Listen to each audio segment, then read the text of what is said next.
कौन थी वो? मैं 8 महीने की प्रेग्नेंट थी और अपनी डिलीवरी के लिए अपने मायके गई थी। माँ ने मुझे फोन पर बताया, घर के पीछे की तरफ जो खाली जमीन थी ना, वहां पर एक नया कमरा बनवा लिया है। इतने सालों के बाद जैसे ही अपने घर में कदम रखा, कुछ अलग सा लगा। माँ, ये घर के पीछे की तरफ नया कमरा बनवाने की क्या जरूरत थी? अरे बेटा, घर के पीछे दूर दूर तक खाली जमीन है। तेरे पापा को कई दिनों से लग रहा था कि यहाँ पर एक कमरा बनवा लेंगे तो ताजा हवा मिल जाया करेगी। अब तो ये सब छोड़ और चल जल्दी से दूध पी ले। माँ, मैं थोड़ी देर में पी लूंगी, आप सो जाओ। मैंने दूध का गिलास उठाकर उस खिड़की में रख दिया। पता नहीं कब आंख लग गई। अचानक से खिड़की के पल्लों के खड़कने की तेज आवाज आई। दूध का गिलास धड़ाम से जमीन पर आ गिरा। जमीन पर गिरते ही दूध का रंग लाल हो चुका था। मैंने खिड़की से झांक कर बाहर देखा। चारों तरफ धूप अंधेरा था। उस अंधेरे की तरफ से कुछ आवाजें आ रही थी, जैसे छोटे बच्चे आपस में खिलखिलाकर मस्ती कर रहे हो।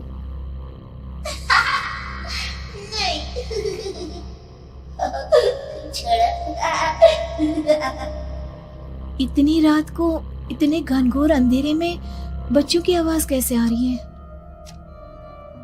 घड़ी में वक्त देखा तो ठीक 12 बजे थे। देखकर मैं सन्न रह गई। बुरी आत्माओं और भूतों की कई कहानियां मैं सुन चुकी थी। वक्त भी कुछ ऐसा ही था। ऊपर से मैं प्रेग्नेंट। सुना था कि ऐसे वक्त में अक्सर बुरी आत्माएं औरतों का पीछा करती है, तो क्या मेरे पीछे भी? पसीने से तरबतर बड़ी मुश्किल से, जैसे कांपते हाथों से मैंने उस खिड़की को बंद किया। जल्दी से जल्दी उस कमरे से बाहर निकलकर माँ के पास जाने के बारे में सोचा, लेकिन जैसे ही दरवाजे की तरफ पलटी, लगा कोई साया हवा की स्पीड से दरवाजे के सामने से गुजर गया। मेरे गले में अटक कर रह गई। मैं जोर से चीख कर माँ को बुलाना चाहती थी, लेकिन वो आवाज खुद मेरे कानों तक नहीं पहुंच पा रही थी। तो माँ तक कैसे पहुंचती? खिड़की के पल्ले एक बार फिर तेज हवा के झोंके से धड़ाम करके खुल गया और पूरी ताकत से मैं चीख पड़ी। जानती थी मेरी चीख की आवाज सुनकर कुछ ही सेकंड में माँ वहां पहुंच जाएगी, लेकिन ऐसा कुछ हुआ ही नहीं। मेरा कलेजा डर के मारे फटा जा रहा था। आखिर माँ ने मेरी आवाज क्यों नहीं सुनी? इतनी गहरी नींद में तो माँ कभी नहीं सोती। ठीक पीछे खुली हुई वो खिड़की। मुझ में इतनी ताकत नहीं बची थी कि मैं पलटकर उस तरफ देख भी सकूं। हवा का एक सनसनाता हुआ झोंका उसी वक्त मेरे कानों से आकर टकराया। लगा जैसे किसी ने दबी हुई आवाज में धीरे से मुझसे कहा, चली जाओ यहां से। मैंने दोनों हाथ अपने कानों पर रख लिए और एक बार फिर ताकत लगाकर जोर से चीखने की कोशिश की। माँ! पापा! मेरी आवाज उस कमरे की दीवारों से टकराकर वापस मुझे ही सुनाई दे रही थी। जितनी ताकत के साथ मैंने चीखने की कोशिश की थी, कुछ ही देर बाद उससे कहीं ज्यादा तेज और दर्दनाक चीख मुझे सुनाई देने लगी। ये आवाज ठीक मेरे पीछे खिड़की से आ रही थी। वो आवाज मेरे कानों में पिघलते हुए लोहे की तरह गिर रही थी। उन आवाजों में हैवानियत थी। वो आवाजें किसी इंसान की नहीं है, इतना मैं समझ चुकी थी। कांप रहे हाथों से मैंने अंधेरे में कुछ ढूंढने की कोशिश की। तभी अचानक मेरा हाथ बेड पर रखी टॉर्च पर पड़ा। किसी तरह ताकत लगाकर टॉर्च का बटन ऑन किया, लेकिन ये क्या? सामने दरवाजे पर 3 छोटी लड़कियां खड़ी हुई थी। उनके हाथ में स्टील के चमचमाते हुए चाकू थे। मैं घबराकर लड़खड़ाई और पीछे की तरफ हटी, लेकिन तब तक वो मेरे पास आ चुकी थी। उनकी गर्दन टेढ़ी थी और उनके हाथों के वो चाकू मेरे पेट को निशाना बनाने को तैयार। मैं जोर से चीखी, नहीं, छोड़ दो मेरे बच्चे को, मत मारो, मत मारो, छोड़ दो मेरे बच्चे को। सोनाली, क्या हुआ बेटा? तू इतनी डरी हुई क्यों है? उठ बेटा, क्या हुआ? हड़बड़ाकर मैंने अपनी आंखें खोली। देखा तो दिन निकल आया था। माँ मुझे जगा रही थी। मेरा चेहरा पूरा पसीने से लथपथ था। क्या हुआ बेटा, तुमने कोई बुरा सपना देखा क्या? मैं अभी तक अपने पूरे होश में नहीं थी। वो मेरे बच्चे को मार देगी माँ। वो लड़की मेरे बच्चे को।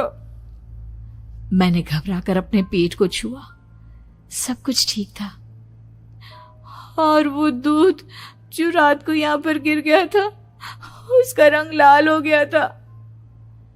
माँ ने हंसते हुए दूध का गिलास मुझे दिखाया। तुमने दूध पिया ही नहीं, पूरा का पूरा ऐसे ही रखा हुआ है। तुमसे कहा था ना सोनाली, सेहत के लिए लापरवाही ठीक नहीं बेटा। लेकिन मैंने तो सब कुछ अपनी खुली आंखों से देखा था। ये सब गोरखपुर नाम का एक गांव हुआ करता था। उस गांव में ज्यादा लोग नहीं रहते थे। उस गांव में एक गर्भवती विधवा औरत रहती थी। उस औरत का नाम कमला था। कमला अपने घर में अकेली रहती थी। उसके पति की सारी जायदाद उसके नाम हो गई थी, पर सभी गांव वाले उस औरत को मनहूस औरत समझा करते थे और सभी उससे नफरत किया करते थे। एक बार कमला राशन की दुकान पर खाने का सामान खरीदने जाती है। भैया जी, जरा 1 किलो दाल चावल देना। अरे हाय हाय हाय हाय हाय हाय, अरे मनहूस औरत, मेरी दुकान में अपशुगन करवाने आ गई क्या? हैं? चल जा यहाँ से, मैं कुछ नहीं देने वाला हूँ तुझे। भाग भाग यहाँ से, चल जा, निकल। भैया जी ऐसा मत कहिए, मैं गर्भवती हूँ, मुझे खाने की बहुत जरूरत है, मुझे खाना दे दीजिए। दुकानदार कमला को वहां से धक्के मारकर भगा देता है। तभी कमला रोते रोते उस गांव के किन्नरों के इलाके में आ जाती है। गांव वाले किन्नरों को उसी इलाके में रखा करते थे, क्योंकि वो लोग किन्नरों को पसंद नहीं करते थे और उनके इलाके में रहने से मना करते थे। तो किन्नरों ने उसी गांव में अपना एक इलाका बना लिया था। जब किन्नर लोग देखते हैं कि एक गर्भवती महिला रोते रोते उनके इलाके में आ गई है, तो सारे किन्नर कमला के पास जाकर उसका हाल पूछने लगते हैं। क्या हुआ बहन, तुम्हारी गर्भवती अवस्था में इतनी बुरी हालत कैसे है? तुम रो क्यों रही हो? तुम डरो मत, हम तुम्हें कोई नुकसान नहीं पहुंचाएंगे। तुम शांत होकर सब बताओ कि हुआ क्या है। मैं कमला हूँ, मैं गांव के दूसरे इलाके से आई हूँ। 2 महीने पहले ही मेरे पति की मौत हुई है। मुझे गांव के लोग मनहूस मानते हैं, क्योंकि मैं विधवा हूँ और गर्भवती भी। वहाँ के लोग मुझे खाने के लिए कुछ बेचने के लिए भी तैयार नहीं, जिससे मेरा गुजारा नहीं हो रहा था। कोई बात नहीं कमला, हम तुम्हारा ख्याल रखेंगे। किन्नर लोग कमला को एक खाली घर में रहने के लिए जगह दे देते हैं और उसकी देखभाल भी करते हैं। कुछ ही महीने बाद कमला अपने बच्चे को जन्म देती है, पर अफसोस, कमला बच्चे को जन्म देते ही अपनी जान गंवा देती है। जब सब किन्नर बच्चे को देखते हैं तो बहुत खुश हो जाते हैं, क्योंकि वो बच्चा भी किन्नर ही था। कमला ने एक किन्नर बच्चे को जन्म दिया था। अब इस बच्चे की देखभाल कौन करेगा? हम तो इस बच्चे को गांव के दूसरे इलाके में भी नहीं भेज सकते। और तो क्या हुआ, इस बच्चे की माँ नहीं रही तो हम इसे पालेंगे। अब ये हमारे इलाके में रहेगा, हमारे साथ रहेगा। फिर वो किन्नर उस किन्नर बच्चे को गोद ले लेते हैं, उसका नामकरण कराते हैं। उस किन्नर बच्चे का नाम शक्ति रखा जाता है। देखते ही देखते शक्ति बड़ी होने लगती है। उसके रंग रूप बहुत सुंदर थे। वो बहुत सुंदर किन्नर दिखती है। एक दिन शक्ति एक किन्नर से पूछती है, माँ जी सुनिए ना, ये गांव के दूसरे इलाके में भी तो लोग रहते हैं, तो हम वहाँ क्यों नहीं जाते? हम उनसे अलग क्यों रहते हैं? शक्ति, क्योंकि वो लोग हमारे जैसे नहीं, वो लोग हमें पसंद नहीं करते, इसीलिए हम उनसे अलग रहते हैं। क्यों? वो हमें क्यों पसंद नहीं करते? मुझे एक बार उस इलाके में जाना है, मैं एक बार वहाँ जाकर घूम कर आऊँ। शक्ति, खबरदार, जो तू उस इलाके में कभी भी गई तो अपनी जान नहीं गंवाना चाहती तो उस इलाके में कभी कदम भी नहीं रखेगी, समझी? इतना कहकर वो किन्नर वहां से चली जाती है। शक्ति उस किन्नर की बात सुनकर बहुत रोती है। माँ जी ऐसा कैसे कह सकती हैं? उन्होंने इतनी सी बात के लिए मुझे इतना डांटा। अब तो मैं उस इलाके में जरूर जाऊंगी। फिर एक दिन शक्ति गांव के दूसरे इलाके में चुपके से जाती है। ये लोग तो हमारे जैसे ही इंसान हैं, तो ये हमसे नफरत क्यों करते हैं? जब शक्ति उस इलाके में पहुंचती है तो गांव के सारे आदमी उसके रूप से मोहित हो जाते हैं। वो लोग ये अंदाज़ा नहीं लगा पाते कि वो किन्नर है। शक्ति की सुंदरता देखकर सारे गांव वाले उसकी तारीफ करने लगते हैं। तभी गांव का चक्कर लगाने गांव के जमींदार का बेटा हर्ष वहां पहुंचता है। हर्ष भी दिखने में बहुत सुंदर होता है। जब हर्ष ने शक्ति को देखा तो वो भी उससे मोहित हो गया, और जब शक्ति की नज़र हर्ष पर पड़ी तो वो हर्ष को देखकर मोहित हो गई। आपको पहले कभी इस गांव में देखा नहीं। इस गांव में आप नए हैं क्या? जी नहीं, वो मैं बस तभी शक्ति बोलते बोलते रुक जाती है और मन में सोचने लगती है। अगर मैंने इनको बता दिया कि मैं दूसरे इलाके से आई हूँ तो वो समझ जाएंगे कि मैं किन्नर हूँ, इसलिए मुझे इनसे झूठ ही बोलना पड़ेगा। शक्ति हर्ष को कहती है, जी हाँ, मैं इस गांव में नई आई हूँ, यहाँ अकेली रहती हूँ। वैसे आप कौन है? आप भी इसी गांव में रहते हैं? जी हाँ, मैं इस गांव के जमींदार का बेटा हूँ। आपको किसी भी चीज की जरूरत पड़े तो आप मुझे बता देना, मुझे अच्छा लगेगा। ऐसे ही शक्ति और हर्ष एक दूसरे से रोज मिलने लगते। वो दोनों अपने प्यार का इजहार करने एक दूसरे से मिलने जाते हैं। तभी शक्ति का पीछा करते करते एक किन्नर वहां आ जाती है। शक्ति, मैं तुमसे बहुत प्यार करता हूँ। मैं तुमसे शादी करना चाहता हूँ। क्या तुम मुझसे शादी करोगी? हाँ हर्ष, मैं तुमसे शादी करूंगी, पर मैं तुमको अपने बारे में एक सच्चाई बताना चाहती हूँ जो मैंने तुमसे छुपा कर रखी है। तभी उनके बीच में ही वो किन्नर आ जाती है। शक्ति, तेरी हिम्मत कैसे हुई ऐसा करने की?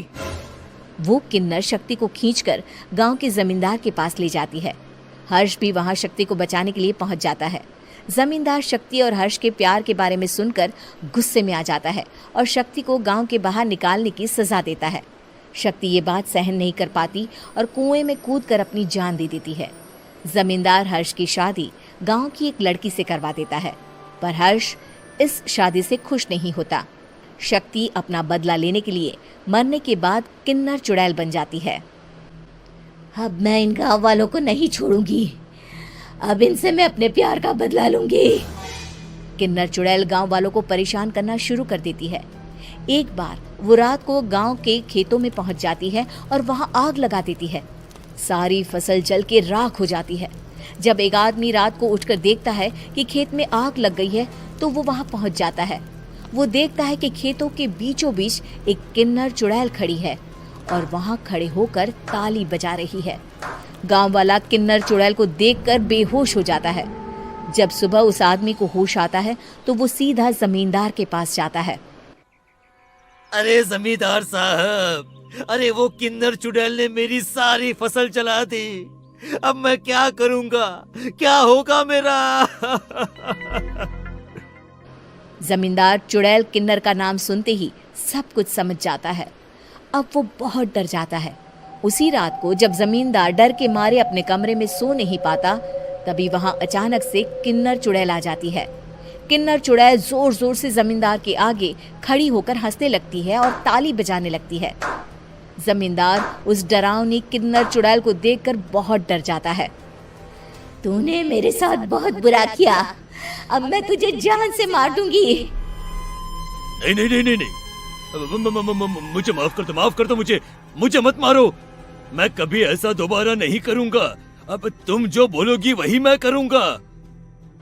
ठीक है, मैं चाहती हूँ कि किन्नर इलाका गांव के इलाके से जुड़े और गांव का कोई भी आदमी किन्नर समाज से द्वेष ना करे, उससे नफरत ना करे, नहीं तो मैं सारे गांव को मार दूंगी।